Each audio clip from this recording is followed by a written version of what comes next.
anatomy of the kidney. So we're looking at a posterior view of someone, right? So we're standing kind of looking like this. All right?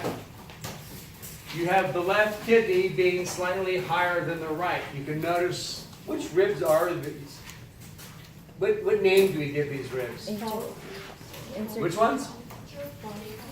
Not false. Not true, definitely. Floating. You'll get there eventually if you name them all off, right? And this is why MMA fighters and boxers like to go for this region on the back. They like to go for kidney punches.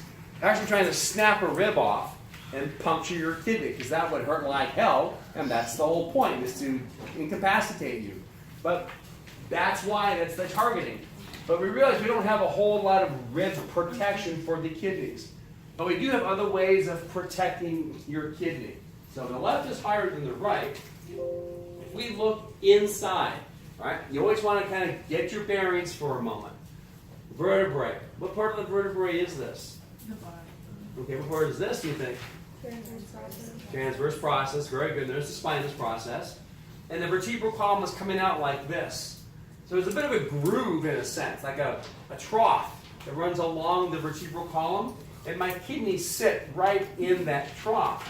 But I need a way of kind of fixing them to that position.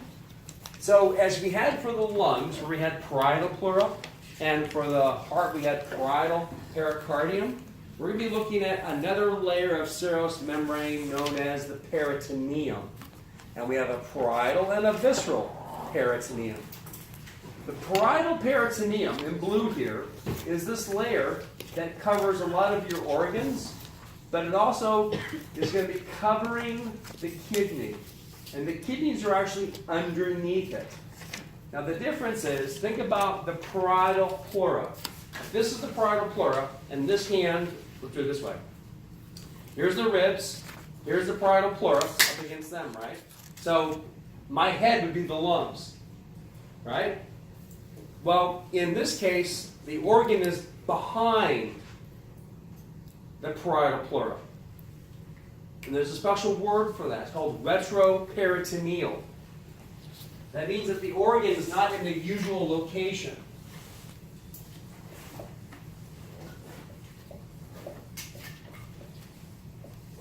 It's actually underneath the parietal pleura. That helps to anchor in place. The best analogy I can give you is, think about, let's say, your living room, and there's nothing in there for a moment. And Sean has a few paintings on the wall of his living room, and he hired me, which wasn't a good idea, to wallpaper your apartment. And I'm in a hurry, so I wallpaper over the paintings. Right? The paintings are behind the wallpaper. The wallpaper is parietal peritoneum. I'm now covering his paintings so you can't see them looking into the room. If you look in someone's abdominal cavity, you may miss seeing these because they are actually underneath a layer of connective tissue. Most organs are on the outside of them, right? But this is actually underneath. So much so that there was actually an interesting news article that came out about a week ago, maybe about 10 days ago. This woman went in to have, I think it was L2 and L3 lower lumbar fused.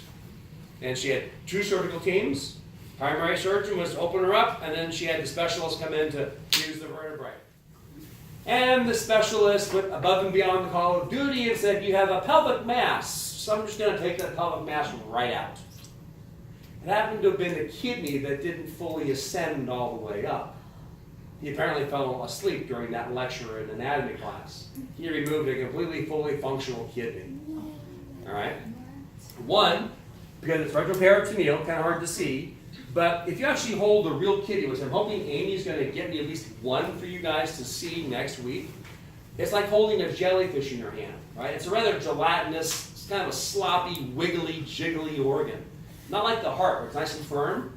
So if I have a wiggly, jiggly organ, I need a way of kind of anchoring it and securing it both in shape, but also in position.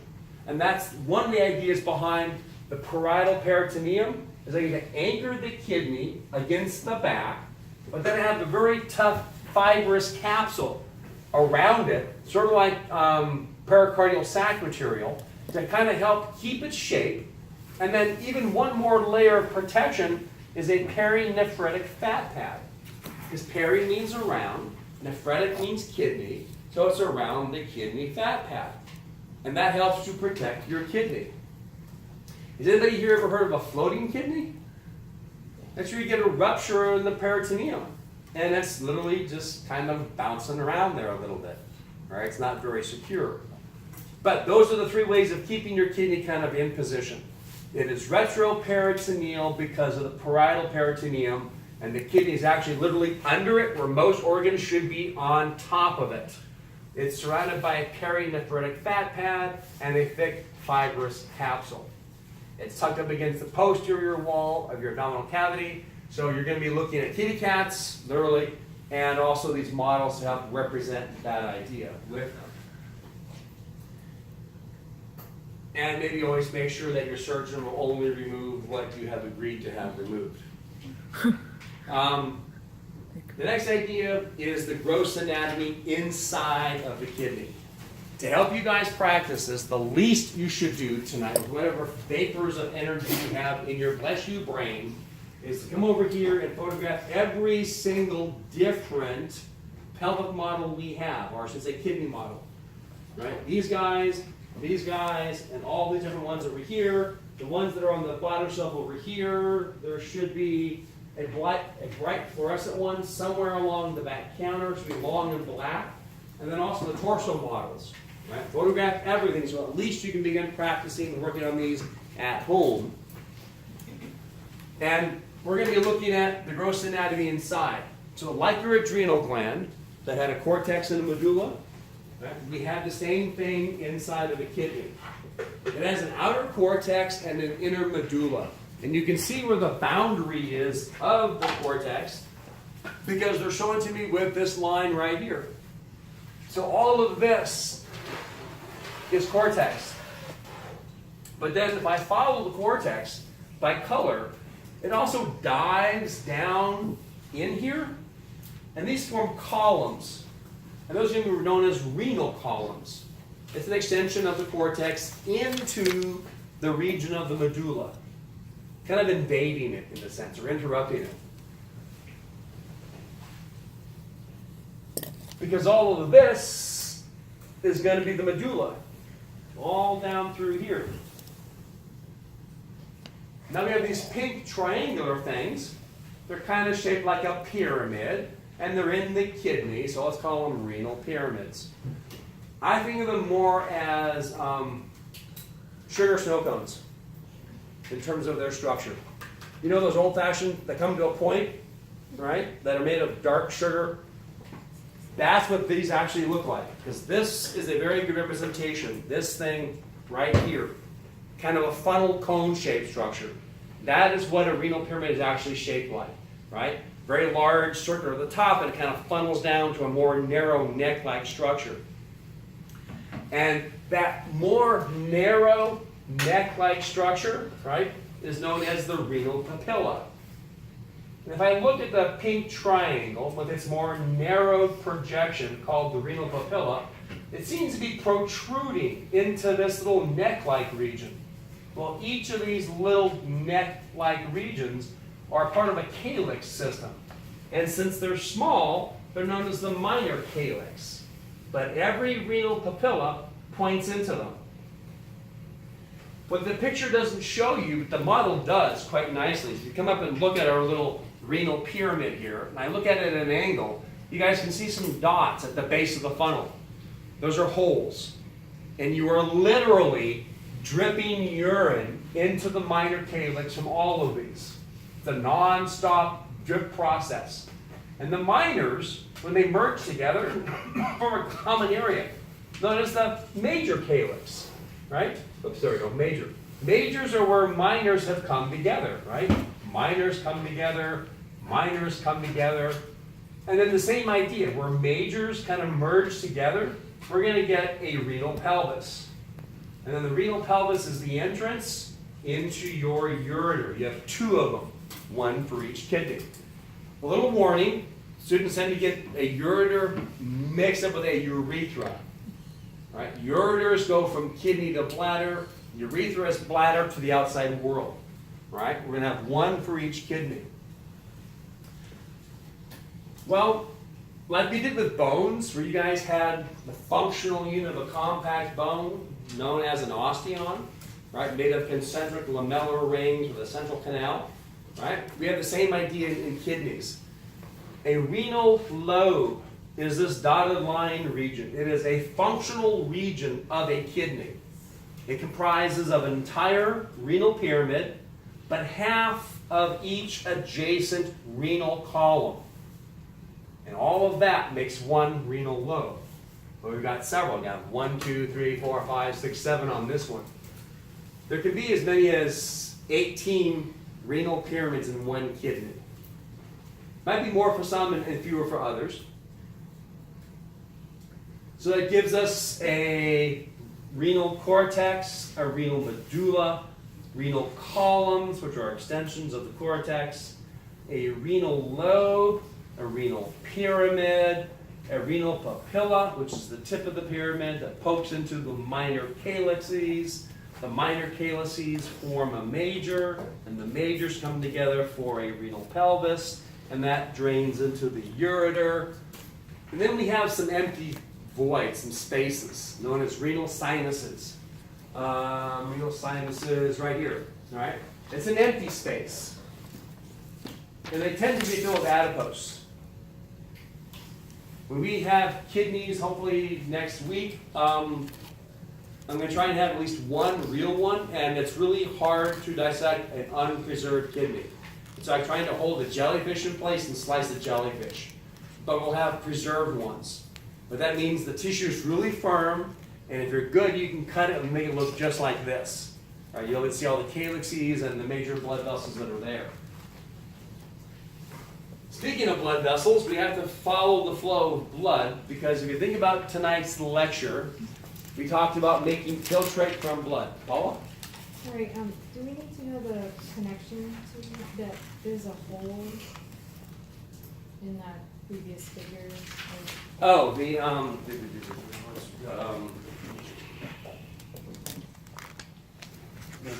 is that thing? I forget.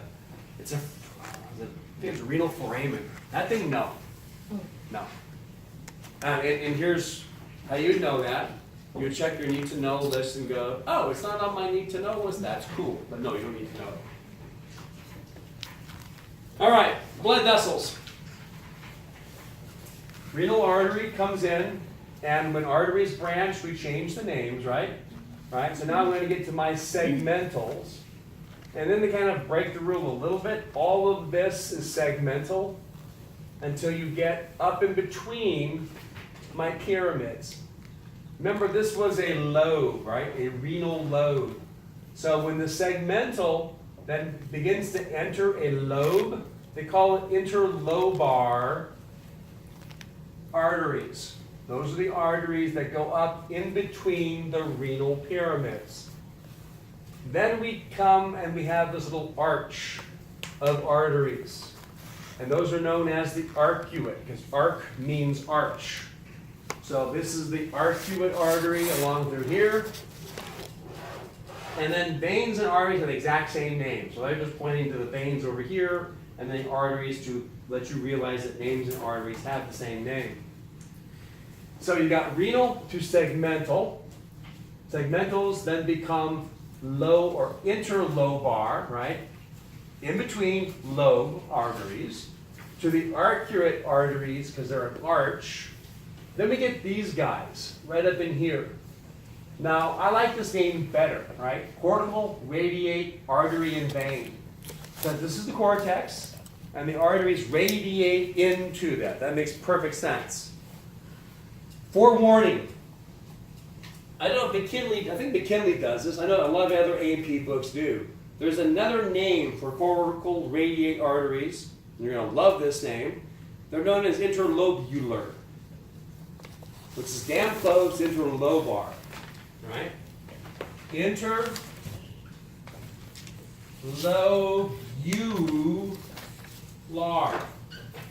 Those are cortical radiate arteries, and I would rather stick to this because I can't get it screwed up with something else, right? but it is the case where we have two names for the same goofy structure. So if you come across the name, just realize that's still the same thing as a cortical radiate. You're more than welcome to use either name. I will probably more often use this one because it makes more sense. It's in the cortical region and it radiates out. Then to help you memorize all that, we got to zoom in just a little bit more. And you kind of practice, right? There's the interlobar artery coming between the lobes. There's my arcuate artery. There is my cortical radiates, kind of radiating the cortex. And if I look at this with your imagination being tired, I see a red plant with red flowers on it. Look at the stem of the plant. That's the cortical radiate. Look at the stem of the flower, right? The stem of each flower. So the red circle is the flower. The stem is known as the afferent arteriole. The flower would then be a capillary known as glomerulus. There's lots of glomeruli coming off of each cortical radiate. And that was tonight's conversation, right? Where the afferent arteriole came into the glomerulus. They're just not showing you the efferent coming off of this. So we can look at it like this, a road map. Renals become segmentals, right? That will then become interlobars, which become arcuates, which become cortical radiates, otherwise known as interlobulars. They become afferent arterioles, which lead to the glomerulus, which leads to the efferent arteriole. Now, keep in mind, this is a little bit different. The crash course we gave you with blood vessels, you learned that an arteriole came to a capillary bed. We had an arterial side and a venule side. But basically, arterial, capillary to a vein, right? Arterial, capillary to another arteriole. A little bit weird. What's the other name for the sensory nervous system? It actually has two ways of being referred to, two different names. Afferent. Which one? Afferent. Afferent nervous system, right? And what's the motor system known as? Efferent. Efferent. Because afferent means to go towards, right? Sensory goes towards the central nervous system. The afferent arteriole goes towards the glomerulus. Efferent means away from the nervous system, so the efferent goes away from the glomerulus. It's a rather common theme. Remember the afferent and efferents of the lymph node, right? Afferent and efferent of the nervous system, afferent, efferent of the renal system. We use that terminology quite a lot. The efferent will then become the peritubular capillaries. And then all you need to realize that peritubulars will eventually, we can skip, become renal veins. I want to focus more on this part up to here than I do that part, because this is where we can use to control your renal production here through all of this. All of these can be found on various models. All right, let's talk about what a nephron actually is. Maybe get a little more bearing, a little more practice.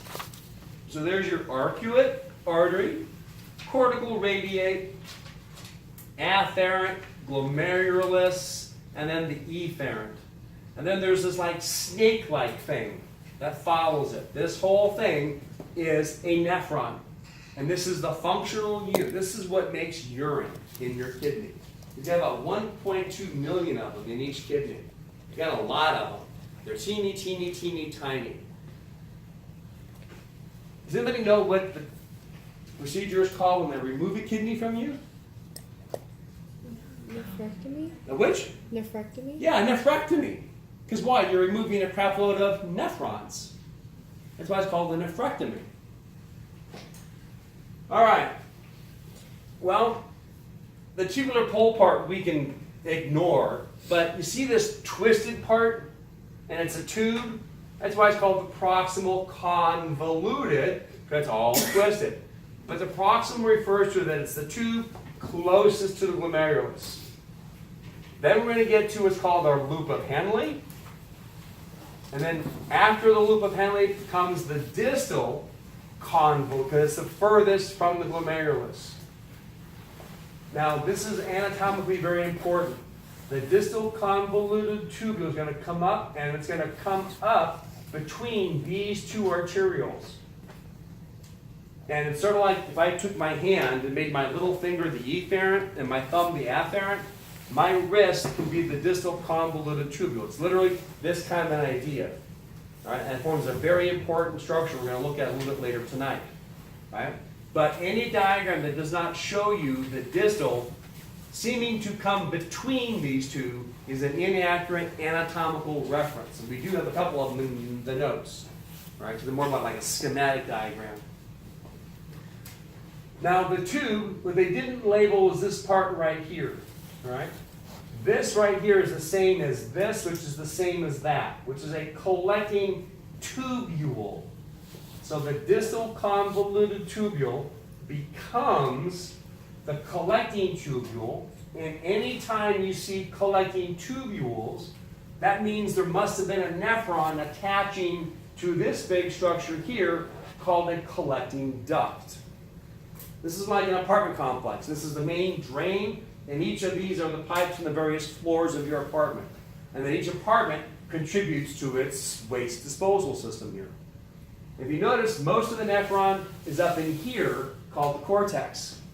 And the loop is into the medulla. That's an important idea that we'll focus again on Wednesday. So we have the proximal convoluted tubule, the loop of Henle, which we need to probably write out for you guys.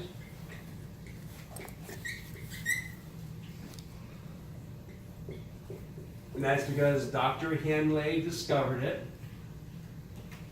We have a descending part because it's going down, and then we have an ascending part because it's going up. All right? See? The down and the up. Remember, we go from proximal to distal. So you want to kind of memorize that idea. But we also have to look at the different parts of the descending and different parts of the ascending, which we kind of did at the end of tonight's lecture in terms of thick and thin ideas. Is your loop supposed to have an E at the end? Loopy? Oh, no. I'm loopy. There we go. Okay. So this is somewhat misleading, but they kind of made up for it. Remember I said the distal convoluted tubule has to be shown coming between the afferent and efferent. Well, they laid it down like a schematic diagram, but they said, oh, let's just tuck this in because this is really a part of the distal convoluted tubule. Right? So this actually is a part of this, but they just flattened it all out. We can see, right, that this part of the nephron is known as the renal corpuscle, like the head of the snake. And in the renal corpuscle is my capillary called glomerulus. It's surrounded by a sheet of tissue called the capsule. Then I have the body of my snake, and this is going to be the proximal, the descending, the ascending segment of the loop. This is the distal. There's your collecting tubule. There's your collecting duct. But if we look at the proximal convoluted tubule, notice the little purple, bluish, frilly things here, and compare those to the frilly turquoise colored things over here. Right? There's a lot more of them over here than there's over here. Those are microvilli. Do you remember what or how microvilli are different from cilia? How about structurally? How are they structurally different? What are cilia made up of? Do you guys remember? Do you remember what flagella are made up of? You guys have the idea of a pair of twos surrounded by 9 pairs of doublets made of microtubules? Well, that's what cilia are, right? They're a band of microtubules that have a beating motion to them. Microvilli, right, are simply extensions of the cell membrane. They're not a separate structure. The important thing, though, is that microvilli don't beat like cilia can, because there's no motor proteins, but mostly because this increases the surface area. That's why we had 108 liters of water we absorbed tonight. And we're not going to be able to do that over here, because there's less surface area here. You want to kind of keep that in mind as a general rule. The more surface area, the more areas across the cell membrane we can diffuse things and get them across.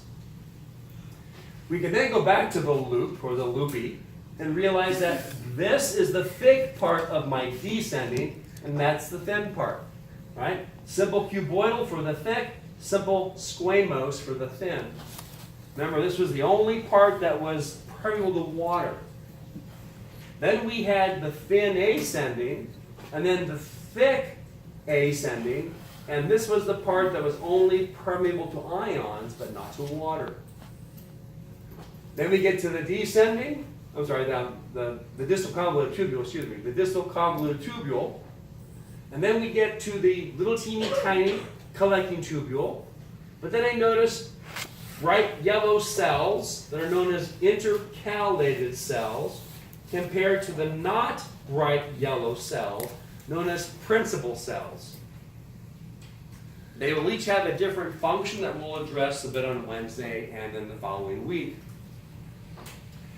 But see how there are no yellow cells along here? Because we only find the principals that intercalated from the collecting tubule down to the collecting duct. They're not in the renal tubule, right? They're not in this part here, which is comprised of the proximal convoluted, the nephron loop, and the distal convoluted tubule. Most books abbreviate, just use PCT, right, and DCT to represent those two parts of our nephron.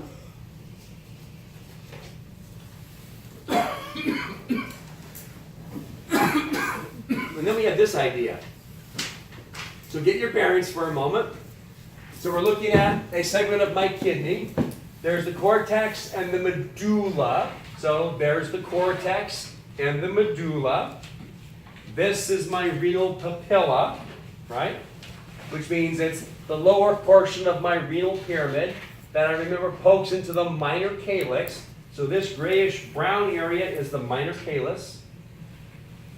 There's this nephron and this one. Look at it for a minute and think about what's different about each of those two nephrons. And you realize that, well, first of all, these guys seem to be higher up in the cortex. These guys seem to be lower down if I'm kind of judging by my glomerulus here. But also look at the loops.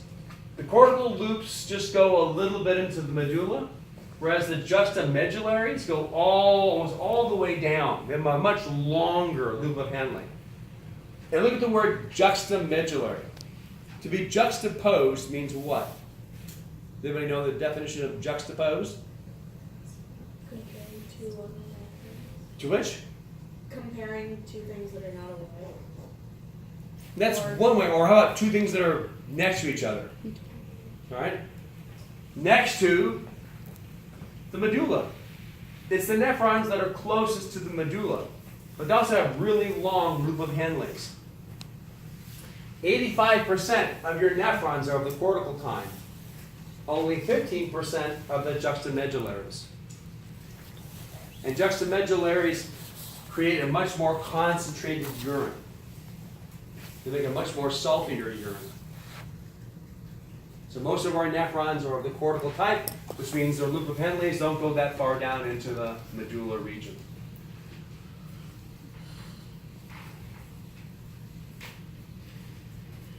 Then we have this other little last bit. I realize that it's anatomically accurate because that's the glomerulus. This would be the proximal, because it's the closest convoluted tube next to glomerulus.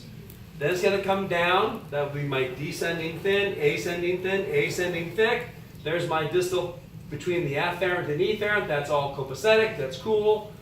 Distal convoluted tubule, collecting duct, more collecting tubules for other nephrons. But then this thing, that's another collecting duct from a whole new branching set of nephrons. So when you have collecting ducts merged together, that forms a papillary duct. And papillary ducts, right, then empty into the renal papilla, and those are the holes that I showed you on this model over here. These holes here that lead to the minor calyx are these holes right there. So you're constantly dripping urine through the papillary duct into the minor calyx. Right? So the idea is that when you make urine, it's not like open a valve and release urine. It's a constant, slow, steady drip that eventually accumulates inside of your bladder until it gets enough stretch that you feel like you need to void and eliminate the urine.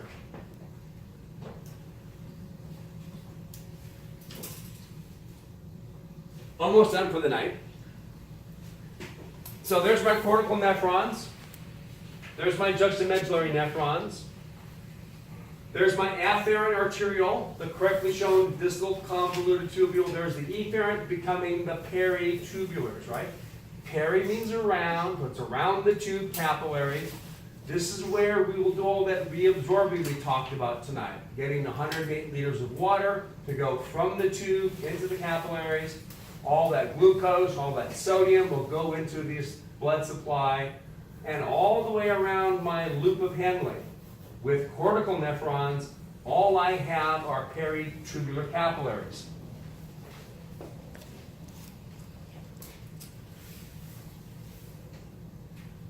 My juxtamedullaries have them too, but I remember that they have a much longer loop, and that creates a structural problem.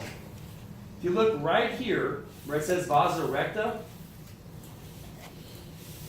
those long red lines are long parallel regions of the peritubular capillaries. So they're called vasa, which means vessel, straight. They're the straight parts, the long straight parts of my peritubular capillaries. And we still have them, they're right here.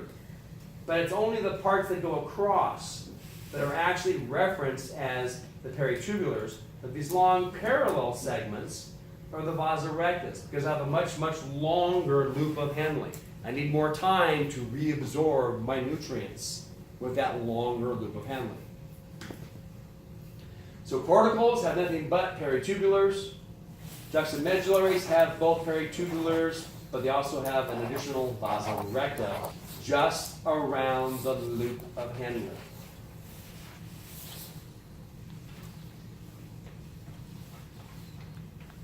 All right, let's zoom in on your glomerulus. There is your afferent arteriole. There's my capillary ball called glomerulus. Then it leaves through the efferent, and now I have a representation of my distal convoluted tubule, right, coming up between the afferent and efferent. And because of that, when you're between the afferent and the efferent as the distal convoluted tubule, that forms what's called the juxtaglomerular complex. Some books call it the juxtaglomerular